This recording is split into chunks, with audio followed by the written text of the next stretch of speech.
যে হাত ছাত্রলীগ আওয়ামী লীগের নেতাকর্মীদের দিকে ধেয়ে আসছে, আমরা স্পষ্ট করে বলতে চাই সেই হাত কিন্তু সময় মতো আমরা ঘুরিয়ে দেবো। যারা আক্রমণ করছে তাদের কিন্তু যা যা শাস্তি পাওয়ার সময় মতো সব শাস্তি দেওয়া হবে। আইন আনুক এবং রাজনৈতিক যা যা করার প্রয়োজন আমরা তাই করব। রাজনীতিকে যদি রাজনৈতিক ভাবে মোকাবেলা করতে দেন, অবশ্যই আমরা রাজনৈতিক ভাবে মোকাবেলা করতে চাই। সুস্থ, স্বাভাবিক, সহিষ্ণু, গণতান্ত্রিক রাজনীতি আমরা চাই, কিন্তু আমাদের রাজনৈতিক অধিকার থাকবে না, জীবনের গ্যারান্টি থাকবে না। এবং এই ভুল যদি সরকার সংশোধন না করে, এই ভুলের মাসুল কিন্তু সরকারকে দিতে হবে। তো সেই বার্তাটিও আমরা দিতে যাচ্ছি। আমরা স্পষ্ট করে বলছি যে এটার শেষ না দেখে আমরা ছাড়বো না। অতএব আমরা আপনারা দ্রুততার সঙ্গে নিষেধাজ্ঞা প্রত্যাহার করে গণতান্ত্রিক রাজনীতির দুয়ারটা উন্মুক্ত না করুন, না হলে সেই দরজা কিন্তু সময় মতো ভেঙে দিয়ে বাংলাদেশের রাজনীতি কিভাবে করতে হয় সেটা আমাদের জানা আছে। আইন শৃঙ্খলা রক্ষাকারী বাহিনী নিয়ে আমরা যেটা মনে করি সেটা হচ্ছে যে আইন শৃঙ্খলা রক্ষাকারী বাহিনীর মেরুদণ্ডই তো বাংলাদেশে ভেঙে দেওয়া হয়েছে। যখন থানাগুলোতে আক্রমণ চালানো হয়, লুট করা হয়, পিটিয়ে একেবারে আগুন দিয়ে যখন পুড়িয়ে মারা হয়, তখন কিন্তু এই আইন শৃঙ্খলা রক্ষাকারী বাহিনী যে বাংলাদেশের আইন শৃঙ্খলা রক্ষাকারী বাহিনী সেটার ভিত্তির উপরে তো আক্রমণ পরিচালনা করা হয় এবং পরবর্তীতে এই আইন শৃঙ্খলা রক্ষাকারী বাহিনীকে রাজনৈতিক দলের এজেন্ডা বাস্তবায়নের হাতিয়ারে সম্পূর্ণভাবে পরিণত করা হয়েছে, যে কারণে বাংলাদেশের আইন শৃঙ্খলা নিয়ে পুলিশকে তারা নিয়োজিত করছে না, আওয়ামী লীগকে দমন পীড়ন নিধনের কাজে তারা ব্যবহার করছে। আমরা আইন শৃঙ্খলা রক্ষাকারী বাহিনী, পুলিশ সহ সবার কাছে সুস্পষ্ট বার্তাটা দিতে চাই যে আপনারা অপরাধ দমন করুন, কিন্তু রাজনীতিকে মিছিল করা তো বাংলাদেশের আইন অনুযায়ী, সংবিধান অনুযায়ী কোনো অপরাধ না। আপনি এই সরকারের পুতুল হয়ে, সরকারের সেবাদাস হয়ে আপনি এই কাজ কিন্তু করতে পারেন না। এবং এই অবৈধ আদেশ আপনি শুনতে কিন্তু বাধ্য না। বৈধ আদেশ যদি থাকে, যেটা আমাদের পুলিশের বিধি অনুযায়ী থাকে, সেই অনুযায়ী তারা করতে পারে। এবং আমরা অবশ্যই বাংলাদেশ ছাত্রলীগ, আমরা আওয়ামী লীগের সভাপতি বঙ্গবন্ধু কন্যা দেশরত্ন শেখ হাসিনার নেতৃত্বে আমরা একটা গণতান্ত্রিক আন্দোলন করতে চাই, আমরা শান্তিপূর্ণ আন্দোলন করতে চাই। এবং এই আইন শৃঙ্খলা রক্ষাকারী বাহিনীর যারা সদস্য তারাও তো আমাদের দেশের নাগরিক, তারাও তো আমাদের দেশ গড়ার সংগ্রামের গুরুত্বপূর্ণ ভাগিদার। তো আমরা কিন্তু সেই দায়িত্বশীল রোলটি আমরা সবসময় রাখবো। এবং আমরা এই আন্দোলন সংগ্রামে সফল হওয়ার জন্য এই যারা জঙ্গিবাদী কৌশল গ্রহণ করি, সেই কৌশল আমরা কখনোই গ্রহণ করবো না। আমাদের অসহযোগের শক্তি আছে, আমাদের গণতন্ত্রের শক্তি আছে। আমরা সবাইকে, আমাদের সবার সমাজের সকল স্টেক হোল্ডারকেই রাজনৈতিক আন্দোলনের পরিণতি এমন দিয়ে জায়গায় নিয়ে যেতে তারা নৈতিকভাবে সমর্থন করবে। আবার একই সঙ্গে যারা এই নিজের সরকারি পরিচয়ের চেয়ে দলীয় ক্যাডারের পরিচয়টা গুরুত্বপূর্ণ মনে করবে, সেই দলীয় ক্যাডারের পরিচয় ইউনিফর্ম পরে আছে কিন্তু ভূমিকাটা রাখছে দলীয় ক্যাডারের, তো দলীয় ক্যাডারের পরিণতি দলীয় ক্যাডারের মতোই হবে যখন যেটা হওয়ার। তো সেই বার্তাটিও আমরা সুস্পষ্ট করে দিচ্ছি। শেখ হাসিনার প্রত্যাবর্তনে বাংলাদেশের কোটি মানুষ শেখ হাসিনাকে স্বাগত জানাবে। আর এটির টাইম লাইন, এটার জন্য কোনো ডেডলাইন, আমরা একটা আন্দোলনের প্রক্রিয়ার মধ্য দিয়ে রয়েছি, একটা রোডম্যাপের মধ্য দিয়ে রয়েছে। এবং শেখ হাসিনার আন্দোলনের কৌশল যদি দেখেন, শেখ হাসিনার আন্দোলনে জনগণ নির্ভরতা রয়েছে। শেখ হাসিনার আন্দোলনে জনগণের স্বস্তি, জনগণের দিক থেকে প্রায়োরিটি, সেই বিষয়টি তিনি সবচেয়ে বেশি ফোকাস করেন। এবং এই জুলাই আগস্টেও মানুষের নিরাপত্তা নিশ্চিত করা, সেটিও কিন্তু এই সিদ্ধান্ত গ্রহণ প্রক্রিয়ার প্রভাবক রেখেছে। প্রত্যেকটি ক্ষেত্রেই তিনি মানুষের নিরাপত্তা যে সেই জায়গাটি গুরুত্বপূর্ণ রেখেছেন, যে কারণে তিনি জনগণকে কেন্দ্র করে আন্দোলন সাজান। এবং আমি বিশ্বাস করি যে এই ডেডলাইন, এই টাইম লাইন জনগণই নির্ধারণ করবে। এবং এটুকু বলতে পারি যে সেই সময় খুব বেশি দূরে নয়। আসলে বাধ্য হয়েছে একটা ইউনিয়নের ছাত্রলীগের মিছিলের কারণে। তো আজকে যখন নিষেধাজ্ঞা দিয়ে রেখেছে, আওয়ামী লীগ ছাত্রলীগকে রাজনৈতিক কার্যক্রমের বাইরে রেখেছে, আদালতকে ব্যবহার করে নিজেরা রায় দিয়ে দিচ্ছে, তো সরে শুধুমাত্র পুলিশ যেতে বাধ্য হবে না, সরে আসলে সবাইকে যেতে বাধ্য হবে। এবং এই মিছিল ঝটিকা বলছে, এটা বলছে, ওখানে বলছে, মিছিল আসলে থামবে না। এবং যদি যে প্রক্রিয়া অব্যাহত রাখা হয়েছে, এই প্রক্রিয়া যদি অব্যাহত রাখা হয়, মিছিল শেষ পর্যন্ত সচিবালয়েও চলে যাবে, মিছিল নির্বাচন কমিশনেও চলে যাবে, মিছিল সরকারি বাসভবনেও চলে যাবে। অতএব আমরা যেটা মনে করি যে একটা অন্তর্ভুক্তিমূলক গণতান্ত্রিক রাজনৈতিক প্রক্রিয়া সরকারকে দ্রুত শুরু করতে হবে। আরেকটি হচ্ছে যে স্বাভাবিকভাবেই 5 বারের সফল প্রধানমন্ত্রী, আওয়ামী লীগ সভাপতি বঙ্গবন্ধু কন্যা দেশরত্ন শেখ হাসিনাকে কেন্দ্র করে মানুষের মধ্যে আবেগ রয়েছে। এবং এটা শুধুমাত্র একটা দলীয় গণ্ডির মধ্যে সীমাবদ্ধ আমি সেটা মনে করি না। বাংলাদেশের মানুষের একটা আবেগ রয়েছে, উন্মাদনা রয়েছে, আশা রয়েছে, আকাঙ্ক্ষা রয়েছে, একটা মনের মধ্যে একটা মূর্ছনা রয়েছে শেখ হাসিনাকে ঘিরে। তো স্বাভাবিকভাবেই সেই বার্তাটি, শেখ হাসিনা দেশে ফিরবেন, এটা বাংলাদেশের সাধারণ মানুষ জানে, জনগণ জানে, বিশ্বাস করে। এবং সেই ঐকান্তিক যে ঐতিহাসিক মুহূর্ত, সেটার জন্য বাংলাদেশের মানুষ প্রহর গুনছে। তো সেই ঘোষণাও নেতাকর্মীদের মধ্যে স্বাভাবিকভাবেই তাদের মধ্যে এক ধরনের অনুপ্রেরণা তৈরি করেছে, উৎসাহ তৈরি করেছে। এবং এই উৎসাহ আসলে থামবে না। যে মিছিল শুরু হয়েছে, এই মিছিল সবখানেই ছড়িয়ে পড়বে। যে আগুন তরুণ প্রজন্মের মধ্যে আমরা দেখতে পাচ্ছি, বিশেষ করে আজকেও দেখবেন স্কুলের বাচ্চারা জয় বাংলা স্লোগান দিতে দিতে তারা স্কুল থেকে বের হয়েছে। গতকালকে 18 জন নোয়াখালীর যে মিছিলের কথা বললেন, 3 নং নোয়ান্নই ইউনিয়ন, সেখান থেকে 18 জন শিশু কিশোরকে গ্রেপ্তার করা হয়েছে, বেশিরভাগেরই বয়স 13, 14, 15 বছর, তাদেরকে গ্রেপ্তার করা হয়েছে। মিছিল কি থামছে? মিছিল প্রত্যেক দিনই বাড়ছে এবং এই মিছিল থামবে না। এবং বাংলাদেশের যে রাজনৈতিক বাস্তবতা, আওয়ামী লীগ শুধুমাত্র স্বাধীনতা আন্দোলনের নেতৃত্ব দিয়েছে, সংসদীয় নির্বাচনের ইতিহাসে সবচেয়ে বেশি বার বিজয়ী হয়েছে। আওয়ামী লীগের বাংলাদেশের প্রগতিশীল থেকে শুরু করে একটা গণতান্ত্রিক ভাবাপন্ন মানুষের উল্লেখযোগ্য সংখ্যক সমর্থন আছে। শুধু এভাবে দেখলে হবে না। আমরা অনেক সময় ভাবি যে রাজনৈতিক দলের সঙ্গে একটা গণমানুষের আবেগের সম্পর্ক কতটুকু, কিন্তু বাংলাদেশের যে সোশ্যাল ফ্যাব্রিক, সেখানে কিন্তু এই রাজনৈতিক দলটাকে সমর্থন করা, এটা মানুষের অস্তিত্বের সঙ্গে সম্পৃক্ত আছে। সাধারণ মানুষের চলাফেরা, স্বপ্ন, আশা, বেদনা, ভঙ্গ সবকিছুর সঙ্গে এই দলটা জড়িত আছে। যে কারণে এই দলটিকে আপনি নিষিদ্ধ রাখবেন এবং বঙ্গবন্ধু কন্যাকে আপনি একটা রাষ্ট্রযন্ত্রকে ব্যবহার করে রাজনীতির বাইরে ঠেলে দেওয়ার চেষ্টা করবেন এবং আপনি মনে করবেন যে আপনি টিকে যাবেন। যারা এটা মনে করছে তারা আসলে বোকার স্বর্গে বসবাস করছে। তো আমরা বিশ্বাস করি যে শেখ হাসিনার প্রত্যাবর্তন তো হবেই।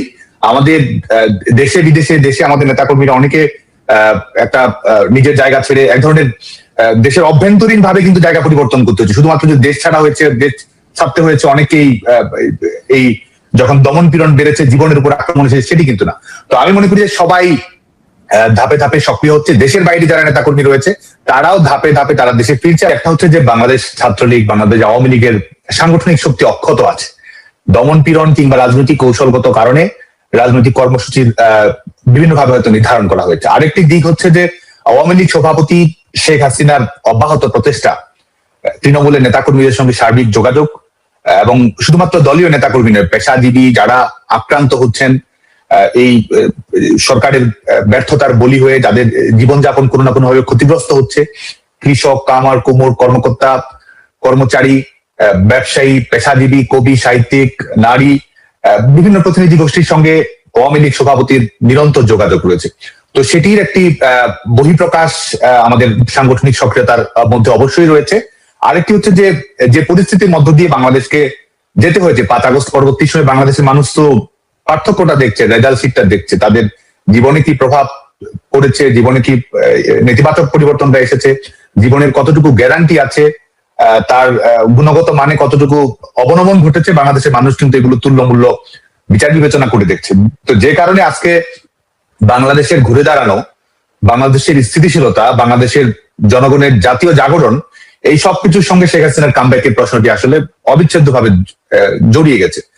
আর একই সঙ্গে গণতান্ত্রিক রাজনীতির ভবিষ্যৎ, সেটাও শেখ হাসিনার প্রত্যাবর্তনের সঙ্গে জড়িয়ে গেছে। কারণ আমরা কিন্তু সবসময় বলি, একটা রাষ্ট্রে যে কোনো দল সরকার পরিচালনা করতে পারে, যে কোনো দল সরকারে আসতে পারে, কিন্তু জনগণের ম্যান্ডেটটা নিতে হবে। আজকে যখন জনগণের ম্যান্ডেট ছাড়া লন্ডনে একটা দুইটা সিটিং মিটিং করলেন আর দেশের ভেতরে আপনি নিজেরা একটা দফা করলেন, সেটার মাধ্যমে একটা সরকার পরিচালনা করলেন এবং সেটাকে আবার গণতন্ত্র বলে চালিয়ে দিলেন।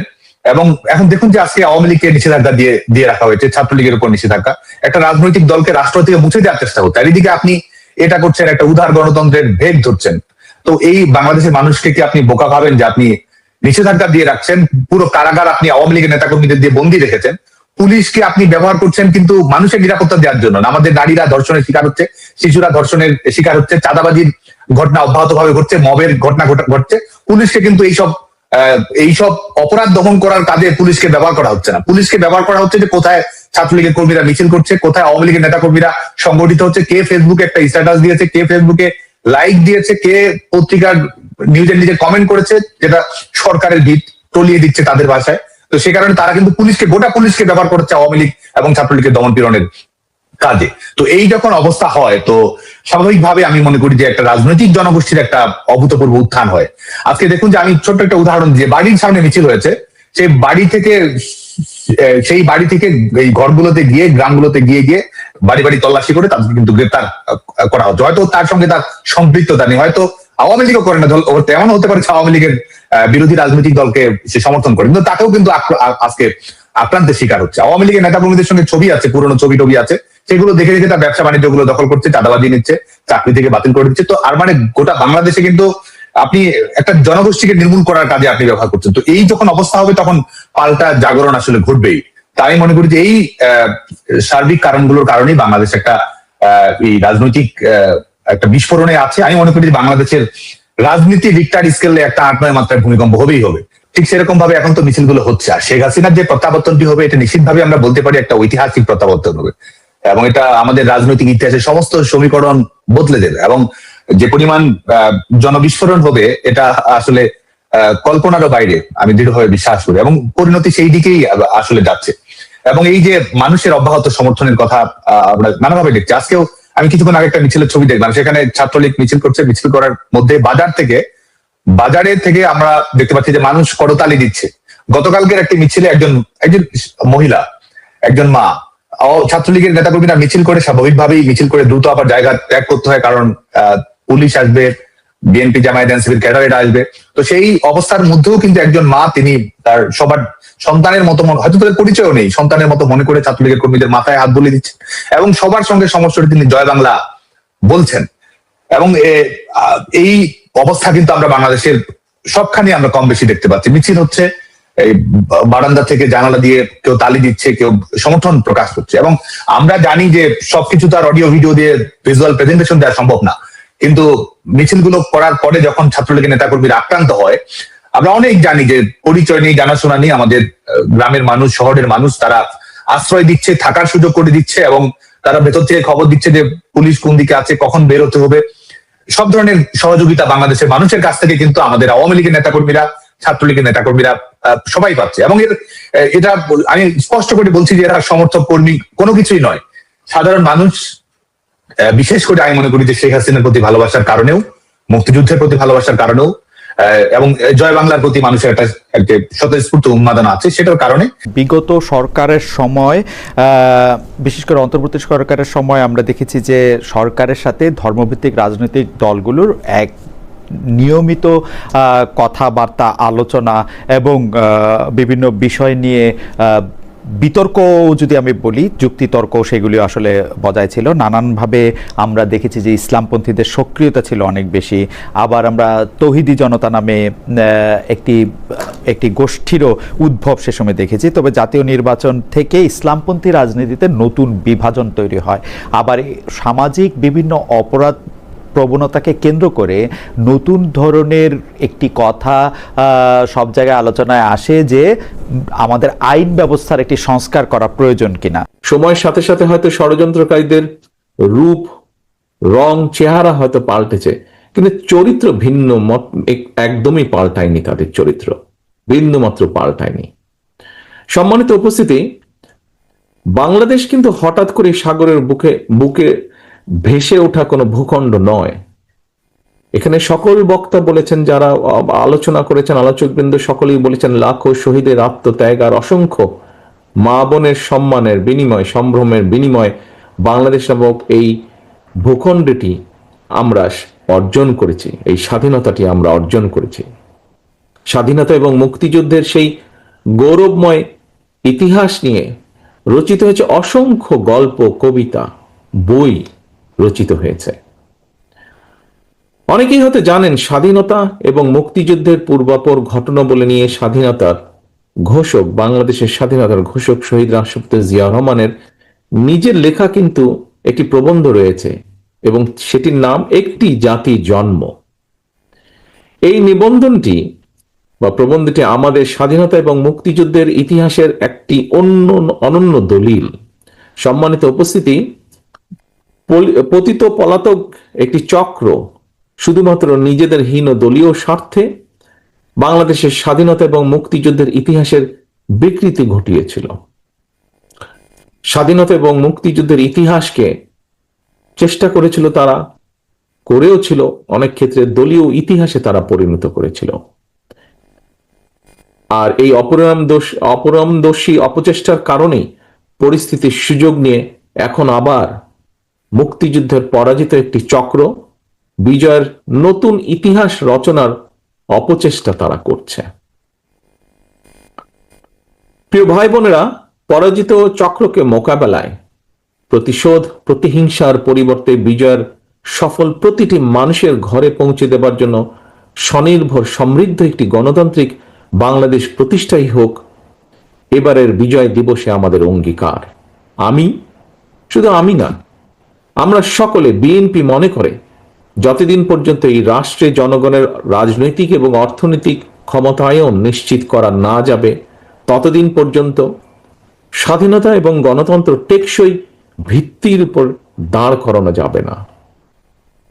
সম্মানিত উপস্থিতিবৃন্দ, বাংলাদেশের স্বাধীনতা অর্জনের পর থেকে আজ পর্যন্ত যতবার দেশের গণতন্ত্র হুমকির সম্মুখীন হয়েছে, আমরা দেখেছি ততবারই দেশের স্বাধীনতা সার্বভৌমত্ব হুমকির সম্মুখীন হয়েছে।